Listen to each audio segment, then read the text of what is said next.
Infertility ये एक ऐसा वर्ड है जो बहुत सारे ऐसे शादीशुदा लेडीज़ हैं जिनके अंदर एक स्ट्रेस क्रिएट करता है। हम इनफर्टिलिटी को सिर्फ एक ही तरीके से देखते हैं, यानी कि कंसीव करने में प्रॉब्लम होना। लेकिन आपको पता है कितने टाइप की इनफर्टिलिटीज़ होती हैं?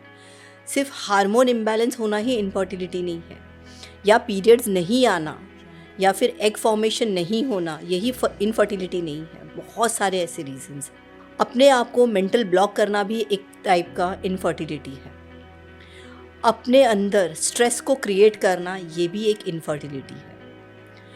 अपने अंदर नेगेटिव थॉट्स को भी लाना ये भी एक टाइप का इनफर्टिलिटी है। साइंस के साथ में हमारे ऐसे आयुर्वेदा है, बहुत सारे यूनानी टेक्निक्स हैं, बहुत सारे ऐसे थेरेपीज़ हैं जो हमारे इनफर्टिलिटी के लिए बेस्ट टू बेस्ट मेडिसिन्स लेके आए हैं, रेकमेंड करते हैं और ट्रीटमेंट भी करते हैं। लेकिन अगर आपका मेंटल हेल्थ अच्छा नहीं है, अगर आपका फिज़िकल जो हेल्थ है वो ठीक नहीं है, अगर आपके थॉट प्रोसेस पॉजिटिव नहीं है, तो अगर अमृत भी अगर किसी ने आपको रेकमेंड किया तो भी इनफर्टिलिटी जैसे प्रॉब्लम्स को आपको सल्यूशन कभी भी नहीं मिल सकते। तो सबसे ज़रूरी क्या है, क्योंकि मेरे पास ऐसे बहुत सारे पेशेंट्स आते हैं जो कपल्स के रिपोर्ट्स एक्सीलेंट होते हैं, कोई प्रॉब्लम नहीं होता है, पीरियड साइकिल्स बहुत अच्छे हैं, सेक्सुअल लाइफ उनके बहुत परफेक्ट है, उसके बावजूद भी वो कंसीव नहीं कर पाते हैं। तब जाके मुझे समझ में आया कि सिर्फ हार्मोन्स का, या सिर्फ हमारे जो हम बोलते हैं ना कि एक मेंटल या फिर एक फिज़िकल, या कोई कोई बोलता है कि नहीं आपका वेट बहुत ज़्यादा है इसके लिए आपको कंसीव नहीं हो रहे, कोई कहता है कि आपके हार्मोन्स रिपोर्ट्स अच्छे नहीं हैं इस वजह से आप कंसीव नहीं कर पा रहे। लेकिन मैंने ऐसे भी लोगों को देखा है जो ओवरवेट होने के बावजूद भी कंसीव कर लेते हैं। मैंने ऐसे लोगों को भी देखा है कि जिनका सिर्फ एक ही एक फिलोपियन ट्यूब्स ओपन होता है, उसमें भी वो कंसीव कर लेते हैं। मैंने ऐसे भी मेल्स देखे हैं जिनके स्पर्म्स काउंट्स ठीक नहीं हैं, जिनकी मोर्टेलिटी अच्छी नहीं है, उसके बावजूद भी वो एक अच्छे पिता बन जाते हैं। तो ये सब चीज़ें क्या हैं? सिर्फ यही ज़रूरी है कि आपके हार्मोन्स रिपोर्ट अच्छे होने चाहिए, आपका फिज़िक अच्छा होना चाहिए? नहीं, ये ज़रूरी है, बट इससे ज़्यादा ज़रूरी है आपका मेंटल हेल्थ।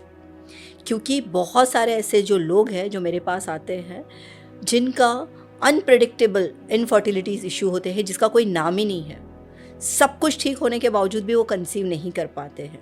इसका सबसे बड़ा कारण है हमारा अपना स्ट्रेस, हमारा लाइफस्टाइल। अगर ये दो चीज़ें अगर आपने परफेक्ट कर ली तो मुझे लगता है कि छोटे से थेरेपी में, छोटे से ट्रीटमेंट्स में आप कंसीव हो सकते हैं। लाइफ पैटर्न है, थिंकिंग पैटर्न है, आपके खुद के जो हम कहते हैं ना एक सोच है, उसको अगर आप चेंज करते हो तो आप डेफिनेटली बड़े से बड़े प्रॉब्लम्स में सल्यूशंस ढूंढ सकते हो। लेकिन अगर आपको सल्यूशन चाहिए लेकिन इसके लिए आपको एफर्ट्स ही नहीं लेना है, तो कोई भी अच्छा से अच्छा डॉक्टर, कोई भी अच्छे से अच्छा थेरेपिस्ट आपके लिए कोई भी मदद नहीं कर सकता।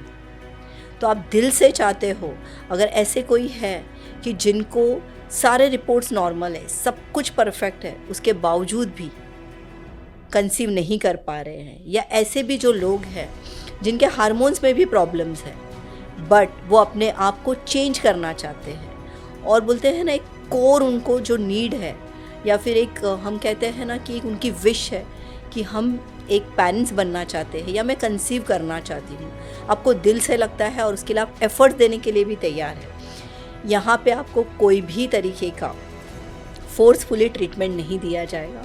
यहाँ पे सिर्फ और सिर्फ आपके मेंटल, फिज़िकल हेल्थ के ऊपर हम काम करेंगे। पॉजिटिव थॉट्स को किस तरीके से लाना है, किस तरीके से अपने लाइफस्टाइल को चेंज करना है। मैं एक ही चीज़ कहती हूँ कि दिमाग यानी कि ब्रेन एक हमारा इस ऐसा वेपन है जो चीज़ों को डिस्ट्रॉय और क्रिएट कर सकता है। किस तरीके से आप आपके माइंड को ट्रेन कर रहे हो, किस तरीके से आप उसको एक बोलते हैं ना एक सही डायरेक्शन पे लेके जा रहे हो, ये सारी चीज़ें आप पे डिपेंड करती है। लेकिन कभी कभी ऐसा होता है कि हमें प्रॉपर गाइडेंस नहीं मिलता है। अगर आपको प्रॉपर गाइडेंस चाहिए और अगर आपको लगता है कि आपको सही सॉल्यूशन चाहिए तो आप मुझे कांटेक्ट कर सकते हैं। मेरे कमेंट्स बॉक्स में आप जो भी फेस कर रहे हैं या जो भी आपके प्रॉब्लम्स हैं उसको आप मेरे तरफ लिख सकते हो। मैं डेफिनेटली आगे चल के इसके बारे में आपसे बात करूँगी। Thank you so much.